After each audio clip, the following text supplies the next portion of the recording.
Oui, oui, c'est bon. Oui, oui, allez-y. Parfait, super, parfait. Merci beaucoup de nous accueillir. Nous représentons le carré de l'Université Panthéon-Assas. Notre intervention va faire bien le lien avec celle de Madame Delaporte, puisque nous avons étudié la stratégie et les discours, en particulier des dirigeants de la télévision française, à savoir principalement TF1, M6 et France Télévisions, vis-à-vis de Netflix et des autres plateformes comme Disney+, Amazon Prime Video, etc. Alors, la stratégie de Netflix a été largement décryptée et analysée par la recherche, notamment la recherche française. On peut citer Vincent Gulich et Laurie Smith. Laurie Smith qui vient, je crois, juste après nous. Lucien Perticode, Tarchi, Cécile Maïdel, Arnaud Monsieur, Louisière, etc.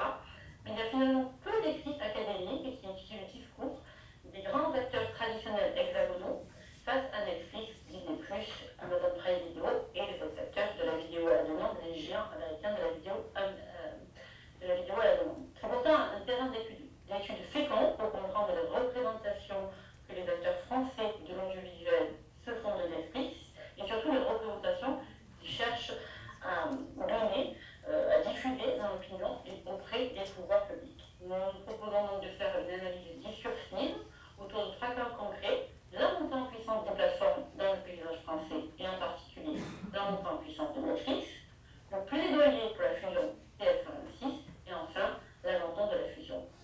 Alors, notre méthodologie repose sur des interviews, la prise en compte d'interviews, la prise en compte de discours, des propos recueillis, des propos publics entre fin 2014, entre la rentrée 2014, pas précise, et début 2023 par les dirigeants de TF1, de M6 et de France Télévisions principalement, articulant une approche économique, c'est-à-dire l'évaluation des rapports de force entre les acteurs du marché audiovisuel, avec une approche rhétorique, un corpus composé de plus d'une soixantaine de déclarations de toute nature. Cette communication vise à mieux interroger le lien entre les médias traditionnels d'une part et les plateformes de l'autre et analyser les bouleversements très importants de l'écosystème. Alors pour vous situer ça sur une chronologie, en 2014, on a l'arrivée de Netflix en France. Très rapidement, le nombre d'abonnés augmente. Netflix est clairement dans l'écosystème en rejoignant sa première série française, Marseille. Rapidement, Netflix continue de monter. À ce moment-là, en France, il y a également des changements réglementaires qui sont initiés, avec une loi audiovisuelle qui a été discutée en commission des affaires culturelles de l'Assemblée nationale. Cette loi n'est pas allée très loin dans la mesure où il y a eu le Covid, mais il y a eu des morceaux de la loi qui ont été pris en compte. Ça donnait une petite loi et non pas une grande loi audiovisuelle. Dans les autres grands timings de notre chronologie, en mai 2021, l'annonce du projet de fusion TF1-M6, avec un an et demi environ du lobbying très intense des dirigeants de TF1 et M6 pour avoir cette fusion. Malheureusement, cette fusion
petit, ces acteurs-là, on est obligé finalement de les prendre en compte. Ne serait-ce que parce que Netflix s'affirme de plus en plus comme un allié en France. Il cherche à montrer patte blanche. Il ne peut pas se mettre à dos l'industrie à la fois audiovisuelle et l'industrie cinéma. Donc, il est obligé de s'affirmer comme un allié. Et Vincent Lulich et Laurie Schmitt l'ont très très bien montré. Il s'affirme non pas comme un adversaire, je cite, aux aspirations potentiellement hégémoniques, mais plutôt comme un allié aux intentions virtuellement profitables à tous. Par exemple, il ne va pas racheter une société de production convoitée par d'autres. Et donc les collaborations petit à petit qui se font, notamment sur Marseille, par exemple, une collaboration avec TF1, et de plus en plus Netflix et Bonsoir, bien sûr, la Prime Video, etc., sont vus comme aussi comme des partenaires potentiels, notamment par TF1. Pourquoi par TF1? Parce que TF1 a la société de production nouvelle qui travaille avec les plateformes et donc a besoin de ces plateformes. Et par exemple, Ara Africain en 2017 disait finalement ces productions que l'on fait avec Netflix, etc., sont des fiertés pour nous. Gilles Pélisson en 2017 parlera de sentiments partagés à l'égard des plateformes. Et même Delphine Ernotte, qui était pendant des années et des années très négative à l'égard des plateformes, commence à parler en 2019, ça avait étonné d'ailleurs tous les professionnels de l'audiovisuel, en parlant de partenariats respectueux possibles. Vous n'imaginez pas jusqu'à présent. Donc, pour dire aussi, il faut rentrer dans l'écosystème, on ne peut plus les ignorer. On est aujourd'hui dans une logique de compétition. C'est-à-dire on travaille avec eux et en même temps, ce sont des concurrents. Ce sont des concurrents aussi. On le voit dans le discours. Ils sont présentés comme des géants, comme des monstres, en quelque sorte, avec un lexique autour du monstre, autour de l'inquiétude, qui clairement mis en avant, justement, avec une rhétorique de la peur pour alerter le pouvoir public. On verra pourquoi plus tard, pour alerter le pouvoir public, dans quel objectif. On voit qu'il y a énormément d'utilisation de métaphores, d'images, avec vraiment ce lexique du monstre qui est extrêmement prégnant dans le discours et qu'on retrouve un peu partout, que ce soit chez les groupes publics ou chez les groupes privés. Par exemple, Delphine Ernotte parle de monstre, elle dit doit-on se laisser manger tout cru sans réagir? Elle parlait de danser avec le diable en 2018. Elle a pris également une image de son des coucous, ou pour utiliser une autre image, c'est le lierre que le chêne, et à la fin, le lierre étouffe. Gilles Pélisson il parlera de prédateurs. Et les dirigeants de télévision française n'hésitent pas à jouer vraiment sur le registre des émotions. Et on peut faire le lien avec la notion d'éthos et de pathos. Il y a le site Bertrand Lefond qui dit un argument, aussi justifié soit-il, mais qui est de force persuasive, que s'il est soutenu par un éthos énergique, et dit-il aussi, la réalité ne suffit toujours pas à convaincre, loin de là, le concours des passions est nécessaire, et dans leurs éléments de langage, les dirigeants de télévision française le font extrêmement bien. Alors, on va utiliser Netflix également pour servir nos propres intérêts, dans une stratégie de l'épouvantail qui est une rhétorique de l'épouvantail qui est extrêmement claire. Finalement, on se sert de Netflix, du monstre Netflix, pour servir nos propres intérêts, et ce, à plusieurs niveaux. Alors déjà, il faut bien voir que l'idée de demander des allègements réglementaires, de demander des choses pour avoir éviter en quelque sorte une asymétrie entre les obligations, quand je vous parle des plateformes américaines, et d'autre part les groupes français, n'est pas nouvelle. C'est vraiment un discours récurrent que l'on voit chez les professionnels de l'audiovisuel français et qui date dès le départ de Netflix, voire même avant.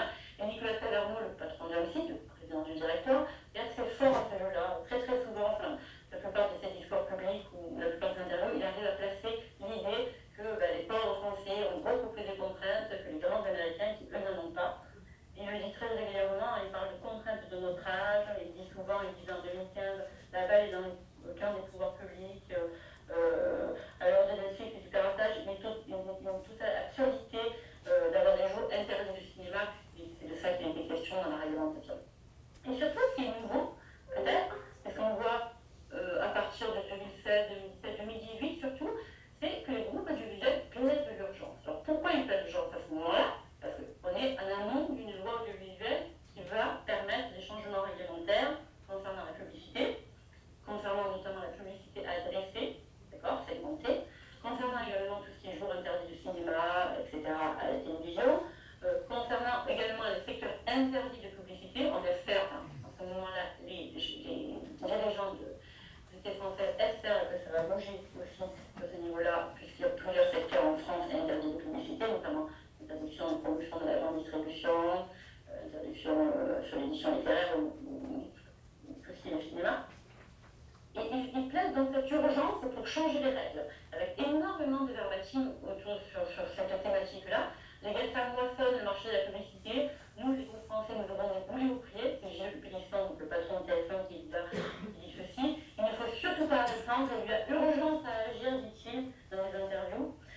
système à bout de souffle, nous risquons de nous faire cannibaliser par les GAFAM et le passe en danger, donc vraiment la notion d'urgence de manière extrêmement précise, extrêmement forte. Nous demandons une égalité de traitement en état de crise d'alarme, et même Delphine Ernotte, qui est un actionnaire public, donc la Delphine Ernotte qui est la patronne de France Télévisions et qui a l'actionnaire public, n'hésite pas à y aller également et à demander face aux offensives des plateformes à l'étranger. Nous réarmons nos acteurs locaux pour générer de l'activité et de la valeur en France, en Europe, et pas à Pékin ou à Montévideo.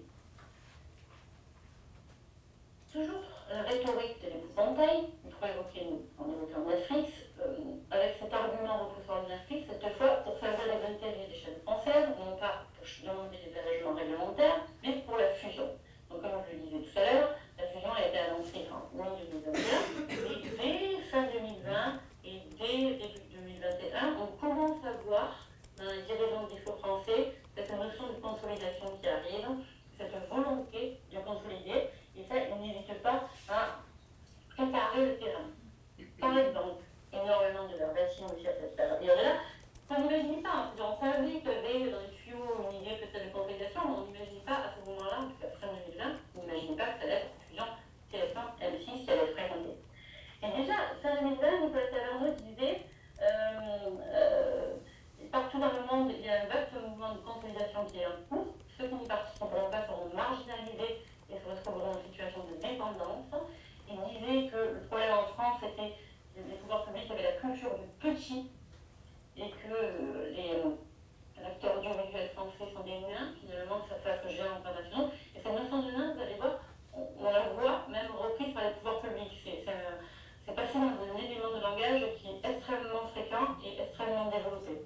Et même Gilles Pélisson, au début 2021, parlait de faire émerger un champion français et européen.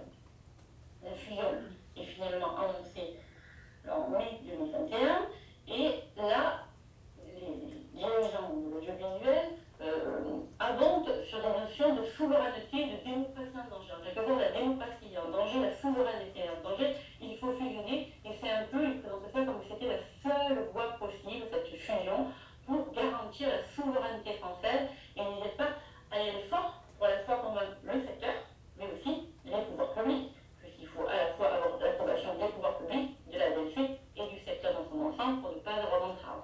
Et là, il y a énormément de verbatims sur ce thème-là. Par exemple, dans le CP de la fusion, dans le communiqué de presse de la fusion, les personnes présentes parlent de réponse française aux défis des plateformes mondiales. Bien connaissant évoque l'idée de faire rayonner la culture française. Nicolas Taverneau plaide la notion d'urgence avec une impérieuse nécessité de fusionner, comme si, sans fusion, il risquait la mort. Mais Giroussa, il parlait de rivaliser avec les GAFAM, et Gilles Pélisson, on parle encore de modèles garantissant notre souveraineté culturelle. Là, clairement, le mot est clair. On retrouve donc ici les arguments d'une fusion face aux plateformes, c'est la réponse face aux plateformes, face à l'hégémonie des plateformes, les arguments de souveraineté pour dire c'est la seule voie possible, et si la souveraineté est en danger si on ne fusionne pas, et l'idée de l'urgence, il faut faire ça vite, c'est une obligation de le faire maintenant. Et ça c'est vraiment intéressant, ils essayent de faire un virage dans les comparaisons utilisées. C'est-à-dire pendant des années, TF1 et M6 en particulier nous ont dit qu'ils étaient forts, qu'ils étaient puissants, qu'ils allaient bien, notamment on a beaucoup coûté, donc ils ont marché aux investisseurs et ils ont de fait de plaider qu'ils allaient bien et qu'ils se portaient très bien. Voilà, la télévision était solide. Et là, à partir de 2021, de mai 2021, ils doivent montrer un peu finalement le contraire. Pourquoi? Parce qu'il faut de convaincre la DLC, l'antitrust français, que la fusion est intéressante. Et pour ça, ils demandent un changement copernicien de la philosophie de la DLC, avec une redéfinition du marché pertinent. Je m'explique. Toute la problématique de cette fusion repose sur la notion de la définition du marché pertinent, c'est-à-dire le marché utilisé pour étudier la fusion. Et pour pouvoir fusionner, les deux groupes ont remis ensemble environ 75% de la publicité télévisée, donc énorme. D'où l'intérêt des deux groupes de demander à la DLC, l'autorité de la concurrence, d'évoluer sur la notion de marché pertinent. Plus exactement, ils demandent un changement total de cette définition, compte tenu des mutations du paysage immédiat, étant donné la concurrence de plus en plus vive de Google, Facebook, etc. sur le marché de la publicité d'une part,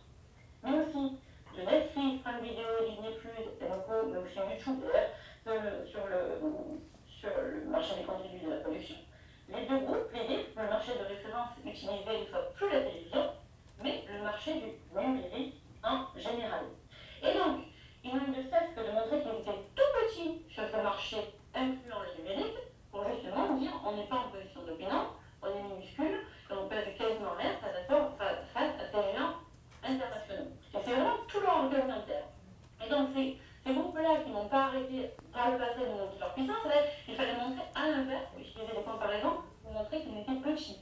Par exemple, Gilles Pélisson en 2022 disait « Le futur groupe sera plus petit que France Télévisions. On est très loin du futur défi. » Le groupe TF1 est bien moins puissant qu'autrefois. Il y a Gilles Pélisson en 2022. Mais il faut quand même imaginer, c'est pas trop là, en train de devoir tirer quelque chose du mal de leur groupe, en train de dénigrer leur groupe, alors qu'ils ont eu de cesse pendant des années de montrer qu'ils étaient forts et puissants. Gilles Pélisson ont donné même l'image de la grenouille. Nous pouvons faire en sorte comme la grenouille dans l'eau chaude, dont la température augmente peu à peu et qui finit par s'ébouillanter. Ils mettent en notion l'idée d'un marché compliqué et concurrentiel, avec là aussi, on essaye de montrer que ça va mal. Les audiences se placent nettement, la consommation de télé ne fait que diminuer, disait Martin Bouygues en 2022, Martin Bouygues, qui est donc l'actionnaire de référence de TF1, de la société Bouygues. Netflix est 100 fois la capitalisation boursière de TF1 et le monde a beaucoup plus de poids et d'influence sur les décideurs que nous-mêmes. Ça a montré que là aussi, il y avait quasiment peu de poids sur le marché, y compris de l'information. Thomas Bravet, c'est le patron du RTL Group, qui est la maison mère de M6, n'hésite pas également en disant les capitalisations boursières des gens américains sont impressionnantes. Lorsque je regarde les résultats d'Alphabet, de Meta et des autres, je suis impressionné, dit-il. Ces groupes ont une puissance considérable. Et tout l'enjeu, finalement, ça a été d'évoluer sur une ligne de crête assez fine, puisqu'il fallait dire qu'on était tout petit sans dire qu'on était malade. Puisqu'on savait que si la fusion n'existait pas, malheureusement, il fallait inverser les chevaux. Et cette rhétorique, finalement, a semblé porter ses fruits auprès des autorités, puisqu'on retrouve des éléments de langage dans les discours et des autorités publiques, notamment dans celle du président du CSA, René Lévesque, c'était en septembre 2021. Le CSA, c'est le Conseil supérieur de l'audiovisuel qui est devenu l'ARCOM, qui est le régulateur français de l'audiovisuel, qui est maintenant du numérique d'ailleurs, fait partie du numérique. Et il disait à cette époque, il est normal, en tout cas compréhensible, que certains acteurs de l'audiovisuel français se mettent à une autre de marche face aux géants américains du numérique, donc ils n'ont pas cette notion de géant. Il s'agit pour eux de développer leur capacité d'investissement, mais aussi de préserver, c'est-à-dire une forme de souveraineté culturelle. Il emploie le terme. Roselyne Bachelot, ancienne ministre de la Culture, également emploie ces termes-là, on reprend ces éléments de langage, elle dit nous avons besoin de groupes forts dans l'audiovisuel privé, et les groupes français restent des un terme employé, on se rappelle, par Nicolas Taverneau pour montrer justement qu'ils étaient tout petits, reste des mains face aux géants internationaux et de finir notre concurrente publique en télévision qui appuie la fusion. N'hésitez pas, elle aussi, à dire finalement, ce sont des mains à l'échelle internationale. La fusion ne s'est pas faite, la DLC a dit qu'il fallait céder une chaîne, donc du coup, la TF1 et M6 et leur maison mère, Bouygues et RTL, ont décidé que ça n'avait plus aucun intérêt et on décide de ne pas le faire, et donc ils ont dû revoir le discours, et je passe la parole à Arnaud. Merci. Oui, mais sauf que les 20 minutes ont déjà largement été grillées.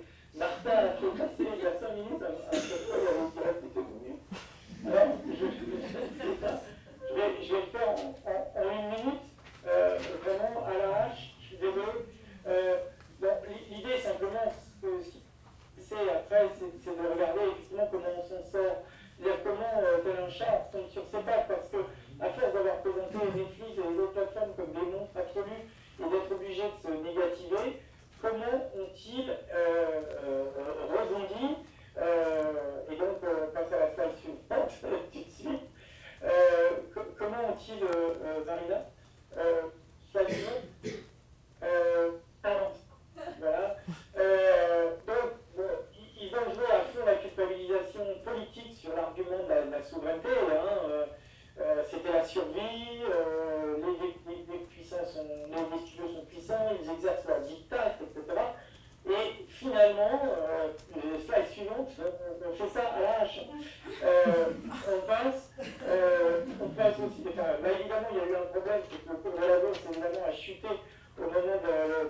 de la fusion. On passe, Marina, on passe à plus forte raison, on passe aussi, on passe aux 3 chiffres, hein, on passe aux 3 salles de chiffres, voilà, hop, boum, terminé. Voilà, et du coup, j'en termine là, l'idée c'est que nous, ce qui nous intéressait, c'est d'essayer d'étudier finalement le piège rhétorique dans lequel ces acteurs s'étaient tournés, puisqu'ils sont obligés de changer totalement de rhétorique et de dire que finalement, nous avons de l'avenir. Nicolas Taverneau, donc de M6, se déclare serein alors qu'il était au comble de l'angoisse, prêt à mourir à cause de Netflix. Et puis, donc, ça reste le média le plus puissant, le groupe est très solide, etc. Et donc, on voulait terminer là-dessus, sur justement ce piège rhétorique qui s'est refermé sur les acteurs de la télévision française qui, à vouloir instrumentaliser les plateformes comme un élément de langage pour servir leurs intérêts, en fait se retrouvent assez coincés et ont eu un peu de mal à remonter la pente. Et je voulais dire juste en terminant que ça faisait assez écho, je trouvais, avec la présentation de Claude Delaperte, parce que sauf que c'est du gris de l'autre côté, c'est-à-dire qu'il y a quelque part Netflix qui fait un pas vers les acteurs, notamment du cinéma et de l'audiovisuel, pour dire, vous voyez, on n'est pas les monstres que vous décrivez, et là, on avait, c'était l'intérêt, je trouve, de ces deux confrontations, enfin, de ces deux communications confrontées, c'est du point de vue des acteurs de l'audiovisuel, on attise, en effet, pour finir par dire que non, de toute façon, on s'en sortira même malgré Netflix, ils vivent leur vie et nous, on continuera à la nôtre. Voilà, j'ai essayé de tenir pour ne pas trop dépasser.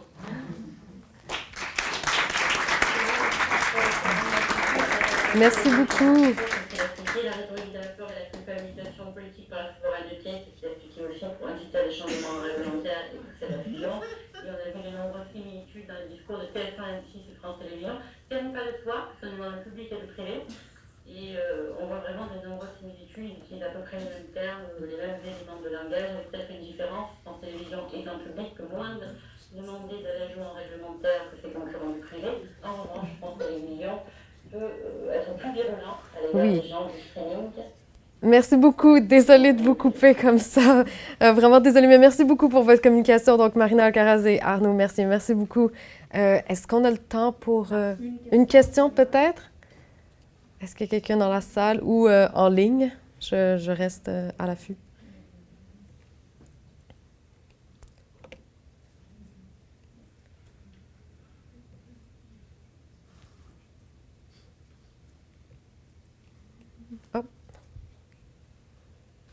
Ah oui, OK, il y a une question en arrière, donc si vous pouvez venir en avant. Alors, c'est moins une question qu'une observation. Juste ici. Bonjour, c'est moins une question qu'une observation. Et j'aimerais bien entendre ce que vous allez... Enfin, vous l'avez déjà mobilisé, mais j'aimerais bien que vous le remobilisiez encore une fois. Moi, ce que j'ai été très étonnée, c'est à partir de la logique de la rhétorique de... après, celle du monstre, c'est l'épouvantail, c'est ça? Parce que j'ai pas mon écran, j'ai pas mes notes sous les yeux. Les adversaires ont changé. On est passé de Netflix comme l'épéronyme de la plateforme, du méchant, et au GAFAM.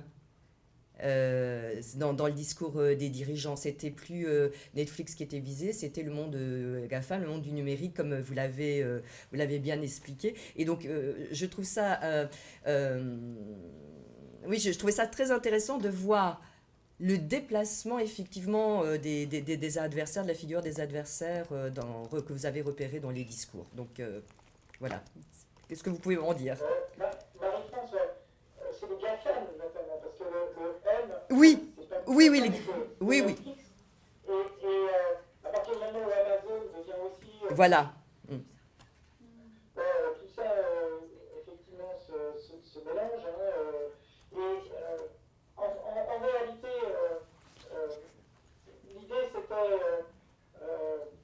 c'était... Ils ont joué la carte du souverainisme, qui est une carte qui marche très bien en France, qui peut marcher bien au Québec aussi, d'ailleurs, du point de vue de la défense de l'identité culturelle et de la langue, par rapport au monde anglo-saxon. Là, c'est vraiment cette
marché auprès